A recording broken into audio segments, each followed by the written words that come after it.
Apocalipse capítulo 22.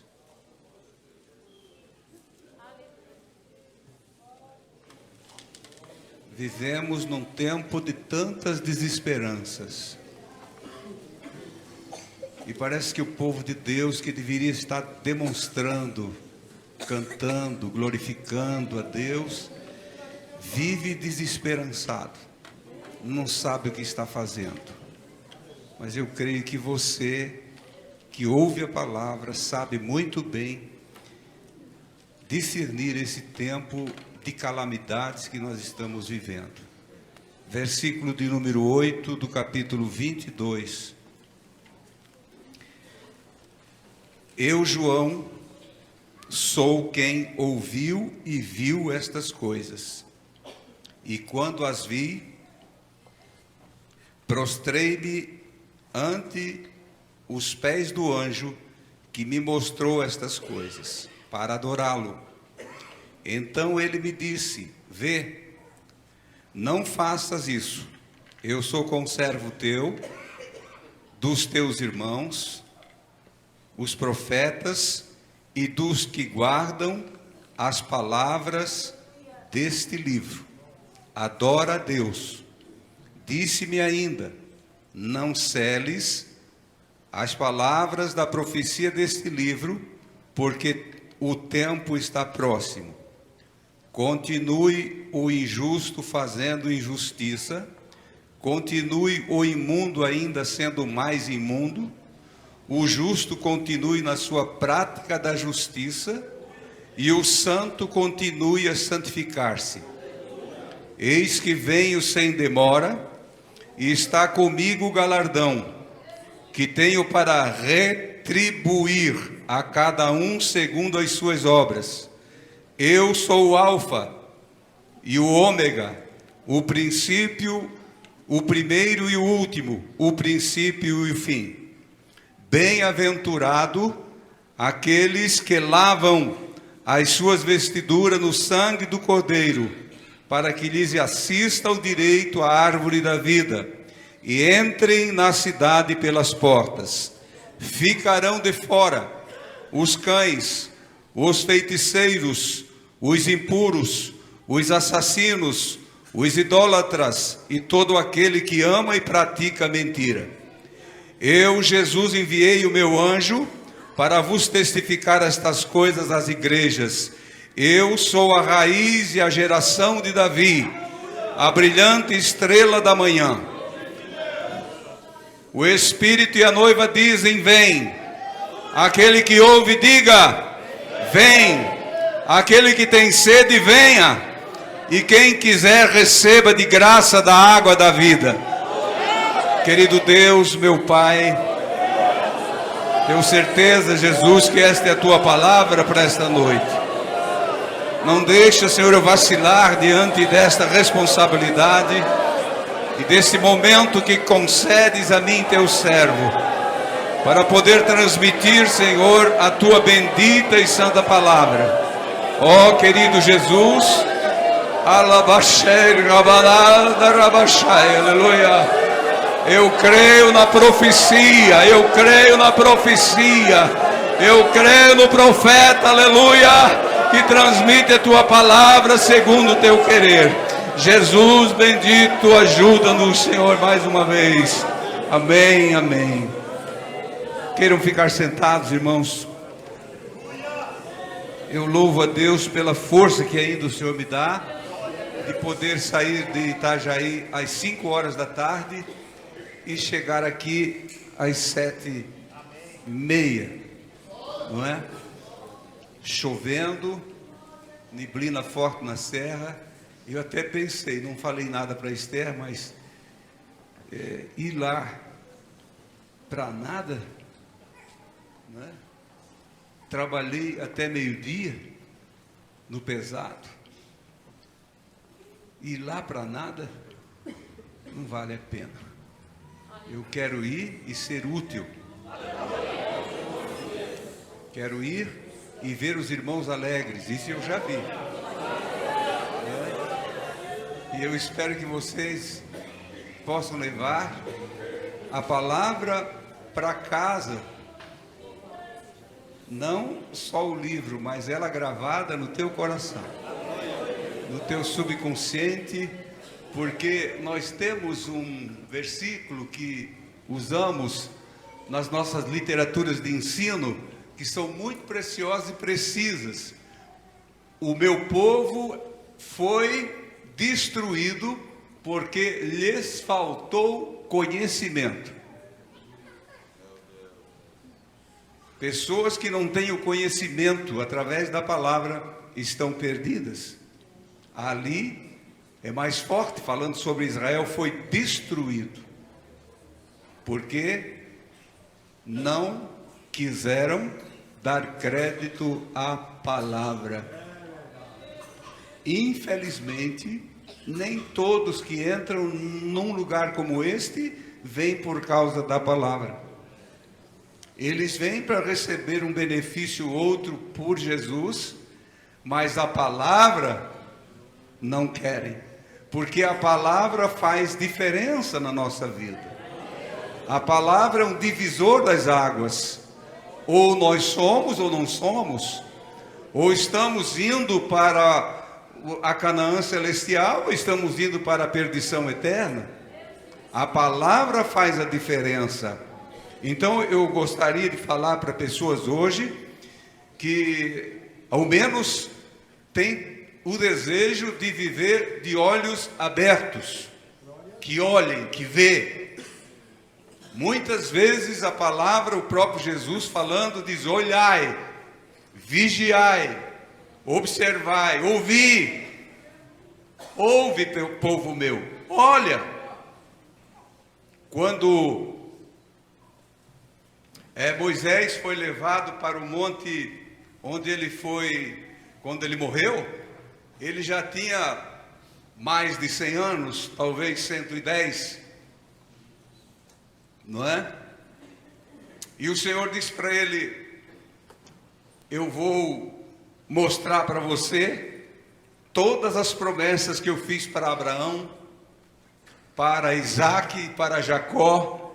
Vou mostrar para você toda essa imensidão, e tu vais olhar com os teus olhos. Ele era velho, mas não era cego. Era velho, mas não era cego. Tinha até pecado, transgrediu. Ele junto com seu irmão Arão, na verdade lá em Meribá, os dois pecaram juntos. Era o sacerdote e Moisés, seu irmão, um pouco mais. Arão era mais velho do que Moisés, 3 anos, mas o irmão mais velho de Miriam e de Moisés. Mas por terem cometido parece que uma pequena agressão, um pequeno deslize.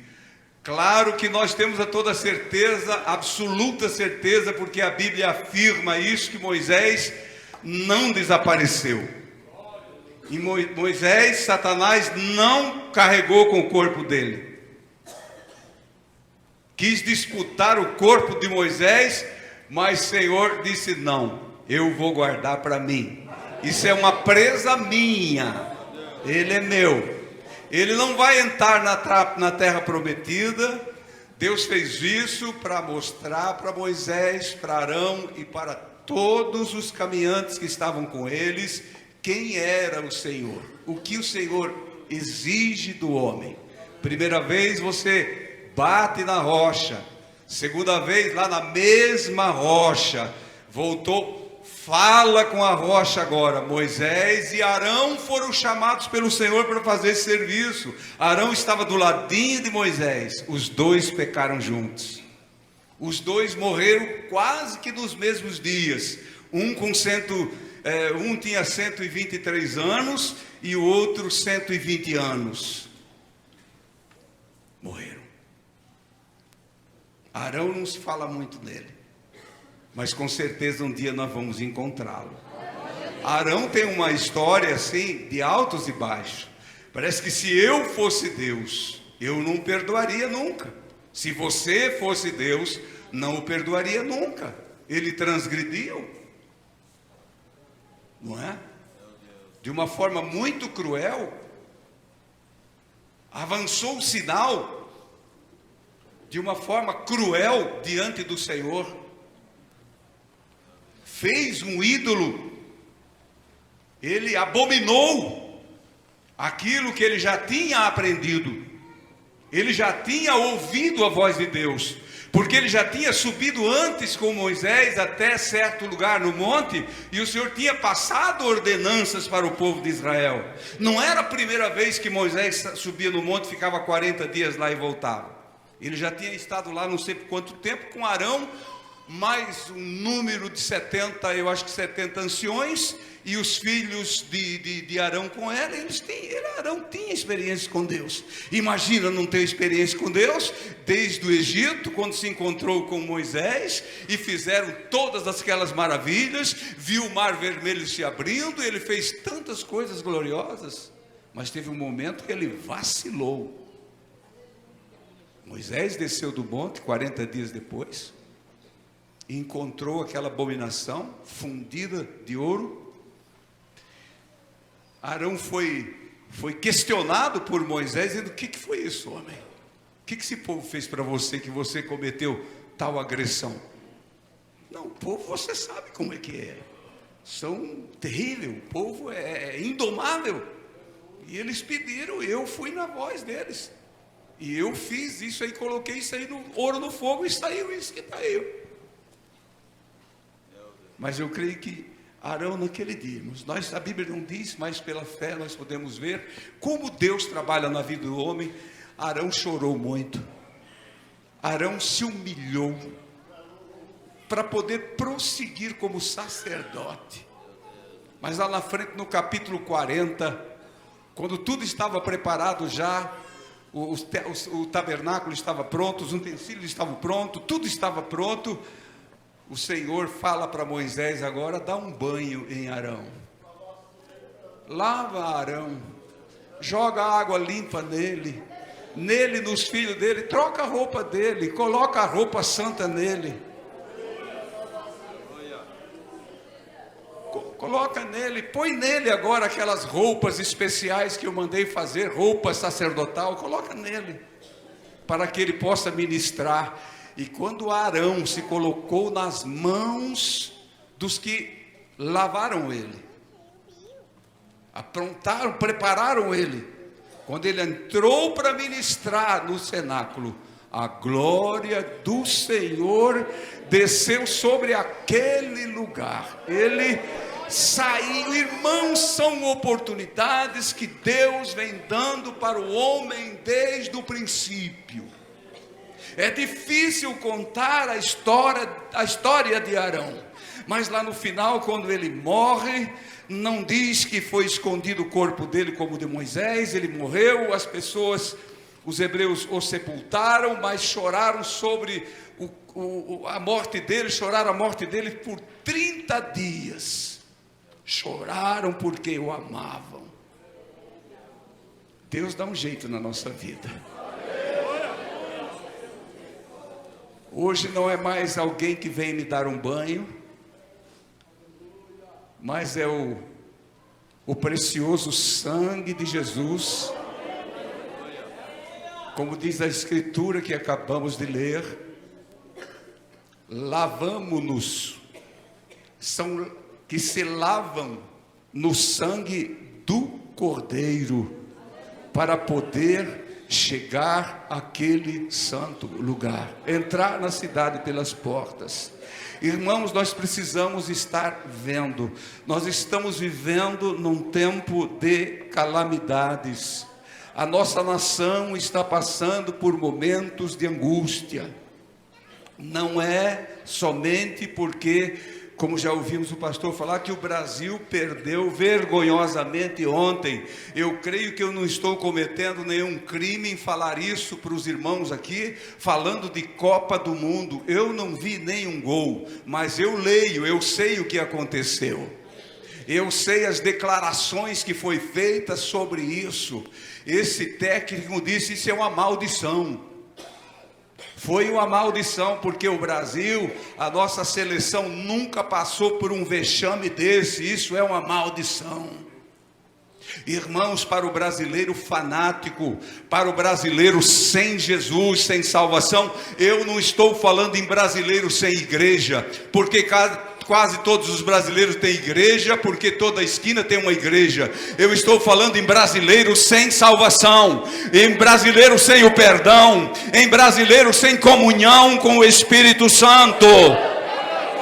Esses brasileiros foram mais feridos do que os Estados Unidos foram feridos quando foi derrubada as Torres Gêmeas, que era o centro financeiro dos Estados Unidos da América. O Brasil foi mais ferido ontem do que os americanos, no seu orgulho. Isto é sinal de Deus. É sinal de Deus para aqueles que Deus diz: te purifica mais, te santifica mais, seja mais justo, seja mais presente. E os brasileiros vão fechando o ouvido. Há uns 25 anos atrás, eu voltei no lugar onde, não foi a única vez, de vez em quando vou lá, mas aquela vez fazia anos que eu não ia, porque, sei lá, não era o povo que eu achava que era o meu povo. Mas eu fui. Jesus tinha feito uma obra grande na minha vida, faz quase 30 anos isso. E eu voltei lá, e naquela congregação, era um domingo à tarde, tinha um culto, e eles cantaram o hino assim: tantos como areias do mar, tantos como areias da praia, são os remidos naquele dia. E tinha um velho índio, que eu fazia talvez uns 15 anos que eu não via mais, e ele tinha ficado cego, e eu não sabia, mas ele estava na igreja com uma bengala, enquanto os irmãos cantavam o hino, tanto como areia da praia, tanto como areia do mar, ele pegava aquela bengala de uma madeira tosca, né, e começava a apontar assim, e olhava assim, rodeava e olhava. Eu falei: mas o que esse índio está fazendo? Ele está cego. Eu tinha falado um pouco antes, o nome dele é Cangui, ele já morreu faz tempo, um índio nativo ainda. Ele era crente de verdade. Eu conhecia aquele irmão crente de verdade, batizado no Espírito Santo, agora velho e cego dos olhos, fisicamente cego, mas espiritualmente ele estava vivo, e ele apontava aquele ao redor como ele estivesse vendo tudo aquilo que o Senhor tinha prometido de fazer um dia com os seus escolhidos. Nunca mais esqueci dessa cena. Nós podemos ficar cegos fisicamente, nós podemos ficar velhos, ficar doentes, mas não podemos ser cegos espirituais. O Senhor quer dar visão espiritual para você nessa noite. Eu quero orar por você que é cego espiritual nessa noite. Aleluia. O Senhor tem falado comigo nesses últimos dias, e eu preciso passar isso para os irmãos. Nós precisamos ter mais visão espiritual. Irmãos, o nosso país, essa pátria querida, que ontem eles dizem que foi envergonhada, nós continuamos na nossa vida do mesmo jeito. Nós estamos olhando, a nossa bandeira não foi rasgada, as nossas roupas não foram tiradas e jogadas fora. Todo mundo vivia de verde e amarelo, né? Verde e amarelo, e os carros todos enfeitados. Hoje já viu menos. Quantas bandeiras brasileiras não foram pisadas? Roupas jogadas fora, dinheiro sendo jogado fora, milhões e milhões foram gastos. Mas a igreja de Cristo, irmãos, que tem olhos espirituais, ela só ganhou. Porque é mais um sinal da volta do Senhor Jesus. Que não adianta querer você dizer que você é o campeão, que você é o forte, que você decide, que você faz. Não. Nós precisamos, irmãos, ter a graça do Senhor para não entrar também nesse navio que está levando este mundo ao encontro do prazer, ao encontro da desgraça. Eu não posso deixar de ler um versículo que um irmão, quando eu entrei aqui, ele abriu a Bíblia dele e mostrou para mim. Pastor, o que o senhor acha disso? Eu anotei aqui, Ezequiel capítulo de número 8, versículo de número 12. Eu não sei por que o irmão mostrou isso para mim. Eu sentei do lado dele, ele abriu a Bíblia e já mostrou. Por que isso? Você vai ver que é porque pessoas não se santificaram. Pessoas que tiveram promessas e não ligaram mais para as promessas. Pessoas que tentavam se esconder de Deus. Então me disse, é Ezequiel falando sobre a abominação de Jerusalém. Então me disse: viste, filho do homem, o que os anciões da casa de Israel fazem nas trevas? Cada um nas suas câmeras, pintadas de imagens. Uma pergunta. Pois dizem: o Senhor não nos vê, o Senhor abandonou a terra. Disse-me ainda, versículo 13: tornarás a haver maiores abominações que estas que estão fazendo? Por que o Senhor, irmãos, exige de nós mais santificação? Não vai pensar você, irmão, irmã, que eu sou mais santo que você. Talvez eu seja o pior do que esteja aqui, mas eu tenho conhecimento da palavra e eu tenho não medo, mas um temor de Deus, dele me pegar escondido na minha câmera, dentro de um quarto, pensando que ele não está me vendo, fazendo abominações que ele não está me observando, olhando para coisas que ele não está vivendo, interagindo com outro campo espiritual que não é o dele. Porque nós vivemos rodeado de campos espirituais malignos, das trevas, que querem atrair você, quer roubar você das mãos de Deus. E por isso o Senhor disse: se tu és santo, te santifica mais. Se tu és justo, faz mais justiça.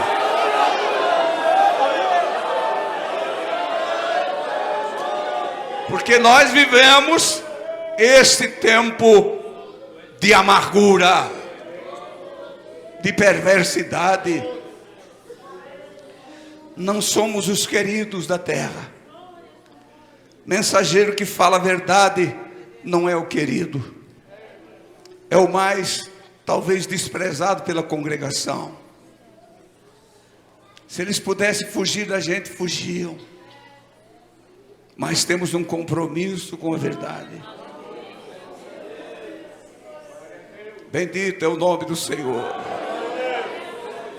O Senhor está aqui, meus irmãos, e fala com alguém. Avisa você e diz para ti: eu estou te vendo. Eu tenho um grande amor por você, mas você tem se escondido de mim, mas eu te vejo. Aleluia, eu te olho, eu tenho te observado, eu tenho ouvido as tuas mentiras, eu tenho visto as tuas abominações, eu tenho notado o teu engano, e eu não estou satisfeito contigo. O Senhor diz isso para nós nesta noite. E nós precisamos, irmãos, de um conserto com Deus. Agora, nós vivemos nesse país que todos ficam seguros, porque aqui não acontecem terremotos, nunca se ouviu falar no maremoto no país. Eu penso nisso, eu moro assim bem pertinho do mar. Falei, se esse mar um dia levantar, ele me pega aqui, não é? Nunca se ouviu falar nisso. Mas quando o cidadão de ontem disse: isso é uma maldição, isso nunca podia acontecer com o Brasil. Eu li hoje de manhã, mas que coisa, que é isso? Nunca podia acontecer no Brasil. Olha, irmãos, está sujeito a acontecer qualquer coisa aqui. porque Deus ama essa nação. Deus começou um trabalho aqui nessa nação há um século e pouco passado, que se ela tivesse dado crédito e ficado firme nas promessas daquele Senhor amado que nós servimos Ele hoje, você serve à luz da palavra, esse país não era o que é. Leis não seriam tão agressivas contra nós como são. Leis não seriam tão agressivas contra a família como são. Havia homens que se levantariam, havia uma igreja de joelho de dia e de noite e diz: não, Deus, aqui não. Mas muitos pastores, muitas igrejas, para vergonha nossa, meu irmão, você olha numa capa de uma revista que é a mais lida nessa nação e vê duas pastoras abraçadas e dizem que casaram-se as duas. E tem uma igreja para esse tipo de pessoas. Deus não está mais suportando o mau cheiro que sai dessa nação, e por isso Deus vai tomar uma posição. Está no tempo que nós nos santificarmos mais do que estamos e vigiarmos mais, porque o Senhor vai tomar conta. Eu ouvi, irmãos, uma declaração do presidente do Equador, da República do Equador, Manuel Correia. O nome desse presidente, ele diz que estava no Congresso, estava no Congresso uma lei para casamento de pessoas do mesmo sexo e outras coisas mais que agrediam a família. Ele fez uma declaração pública para toda a nação, dizendo: se esta lei for aprovada no Congresso da minha nação, eu renunciarei à República de imediato, porque eu terei vergonha de ser presidente de um país onde vai haver uma agressão tamanha contra as famílias. Você sabe que muitos países da terra, alguns países, não muitos, apoiaram ele, inclusive a Rússia. Mas o nosso país, o nosso Brasil, declarou que aquela palavra era uma palavra agressiva, que não estava desrespeitando os direitos humanos. Qual é o direito humano, meu irmão? Qual é o direito do humano? É reconhecer o seu Criador, reconhecer o Salvador, reconhecer aquele que ditou as regras, que ensinou os primeiros passos para os seus filhos, aquele que criou o céu, que criou a terra, que criou os alimentos, que criou todos os meios necessários para as pessoas viverem e viver bem sobre a terra. Ele está sendo agredido e chamam isso de agressão contra os direitos humanos. Oh, irmão, Deus não está dormindo, Ele está vendo, Ele está olhando.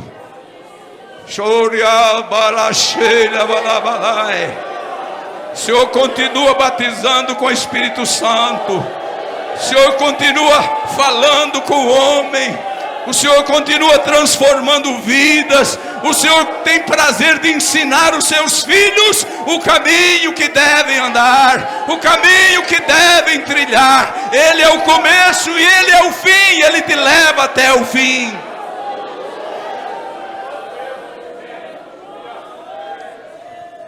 Sou do tempo que lembro-me de uma igreja,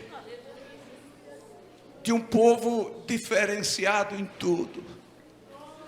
E eu, rebelde como menino, como adolescente, achava: Deus, por que eu tenho pais assim que me forçam? Não era forçado, mas tenho que ir na igreja com eles. Por que eu preciso? Por que eles não acharam outra forma de servir a Deus? Por que isso? Mas passados os anos, eu fui entender por quê.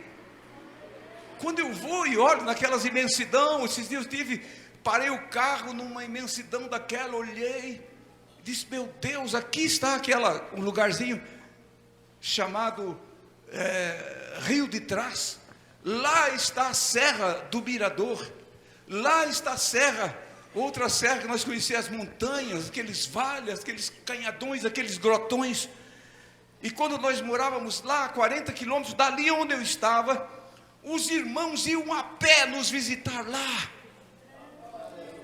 Iam montados num cavalo. Às vezes chegavam tarde da noite, às vezes dormiam na estrada.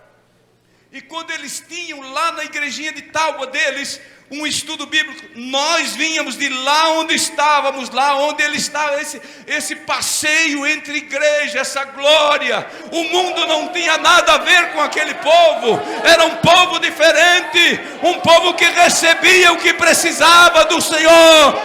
Bendito é o nome do Senhor Jesus. Hoje nós vivemos numa facilidade, claro que sim. Tudo é fácil, tudo é rápido. Dali onde eu estava e onde eu olhei, até onde minha visão alcançou, eu marquei assim, quanto tempo vou levar de carro? 20 minutos. 20 minutos. Naquele tempo era um dia muito bem andado. 20 minutos. Cadê as igrejinhas de lá? Cadê? Onde estão?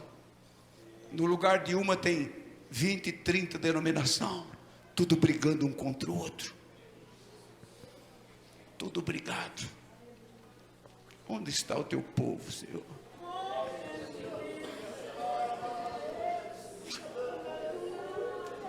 Onde está o teu povo, Senhor?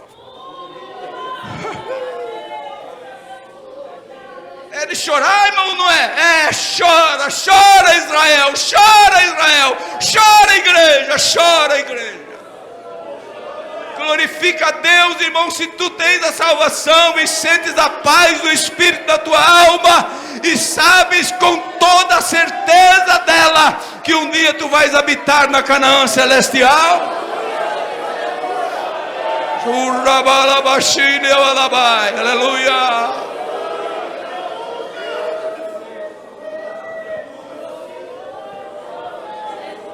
Que o Senhor faça, irmãos. Eu sei que depois dessa fala minha aqui, muitos que estão me vendo agora vão me ver, vão me ouvir. Sei lá quem. Quem sabe alguém dizer assim, mas esse irmão, esse pastor é agressivo. Não sou agressivo. O Senhor nunca me ensinou a ser agressivo. Não.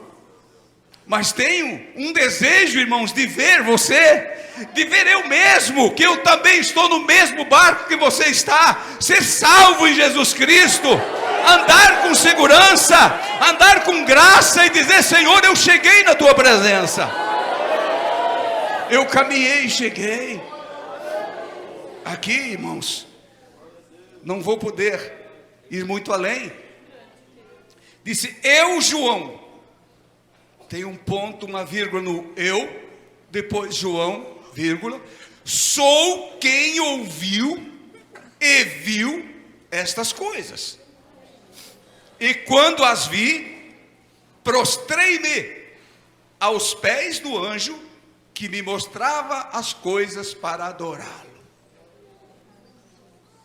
João estava vendo, irmãos, com os olhos da igreja. Tudo que João viu, a igreja vai ver e muito mais. O Senhor deu privilégio para o apóstolo João ver com os olhos da igreja. Ele viu, ele ouviu o que toda a igreja precisa ouvir em toda a história da terra. Um homem, um velho que não estava cego. Eu, João, vi. Eu, João, ouvi. Eu, igreja, ouço. Eu, igreja, estou vendo. Eu estou contemplando. Agora, João, aquele anjo acompanhando ele, em todas as revelações apocalípticas, ele achou por bem: eu vou adorar esse homem, eu vou me jogar aos pés dele. Parece que não tinha nenhum mal isso. Foi tão bom para ele, levou ele em tantas coisas. João estava, eu creio que num estado de graça inexplicável. E ele tentou dobrar os joelhos para adorar o anjo. Sabe o que o anjo disse? Bendito. Então ele me disse: vê, não faças isso. Eu sou conservo teu. Eu sou igual a você. Eu sou o conservo teu dos teus irmãos. Eu sou deles também. Eu sou igual dos teus irmãos. Eu sou dos profetas. Falaram lá atrás. Ou que vão falar. E dos que guardam as palavras deste livro. Adora a Deus. Irmãos, a igreja, a maioria dos que tem igreja hoje, infelizmente, não estão olhando com os olhos da igreja. Nós vimos abominações por aí afora, irmãos. Líderes estão sendo adorados. Líderes estão sendo adorados. Líder morre, mas a fotografia dele fica lá dentro de cada templo. Líderes sendo adorados, como se João pudesse, diante daquele anjo, dobrar o joelho e o anjo ficar caladinho e dizer: é esse mesmo. Eu andei contigo por aí tudo, fiz, agora você me adora aqui. Deixa João pecar. Mas o anjo era um deles também. O anjo era um profeta também. O anjo era um conservo também que conhecia Deus. Ele diz: não faz isso, adora a Deus, adora a Deus, adora a Deus. Nós não podemos reclamar do lugar onde nós vivemos, irmãos. Não podemos reclamar de forma alguma do líder que nós temos, do irmão que nós temos, conservo nosso, irmão nosso, churabalai, profeta como nós não podemos reclamar. Mas tem gente por aí, irmãos, que se acostumou mal. O líder não se importa em ser adorado, o líder não se importa em ser abajulado. Não, é ele, pronto, acabou. Grandes movimentos que começaram tão bonito nessa nação, e Deus não está mais suportando isso. Adora a Deus, adora a Deus. Ouve a palavra do conservo, ouça a palavra do profeta, ouça a palavra daquele que guarda a palavra como você guarda, mas adora a Deus, adora a Deus, adora a Deus. Você sabe, irmão, por que o corpo de Moisés foi escondido por Deus? Para ele não ser adorado, para ele não ser venerado, para o túmulo dele não ser uma abominação. Moisés olhou a terra prometida, mas ele não morreu sem esperança. Ele sabia que o Senhor estava ordenando, fazendo as ordens do Senhor prevalecer, mas ele morreu com esperança. Ele não disse: Deus, mas tu vai me deixar aqui agora? Vai me enterrar e vai me esquecer aqui no buraco?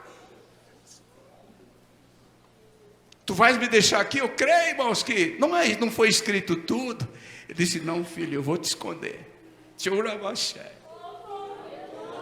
Tu vai dormir em mim, tu vai descansar em mim. Aleluia. Mas chegou o dia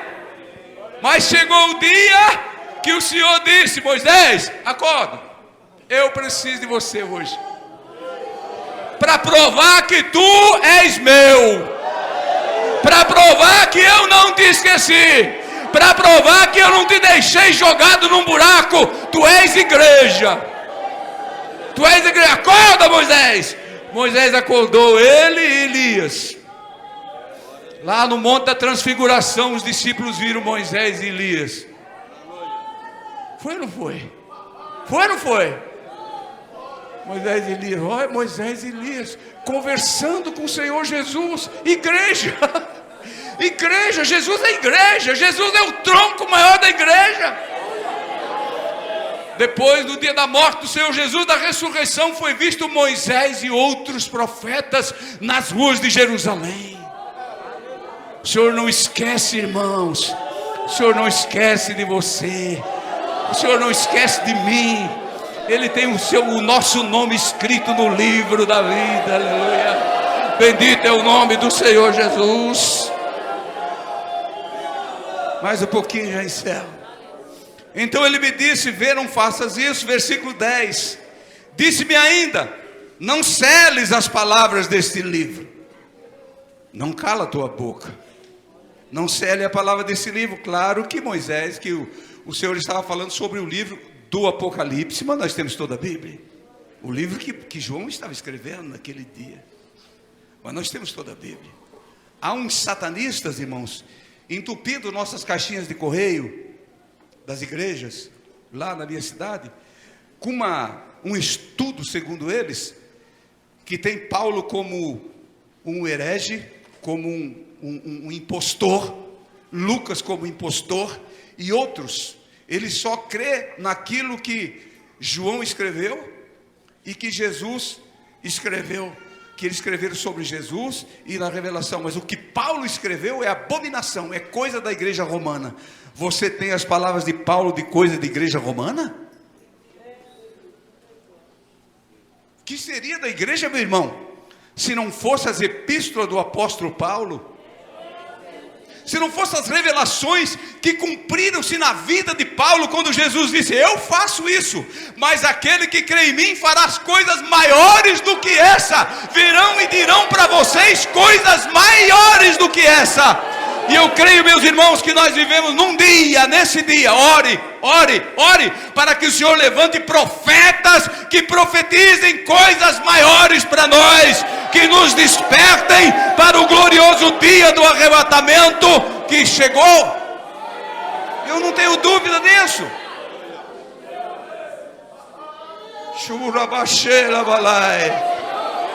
Aleluia. Tinha muita coisa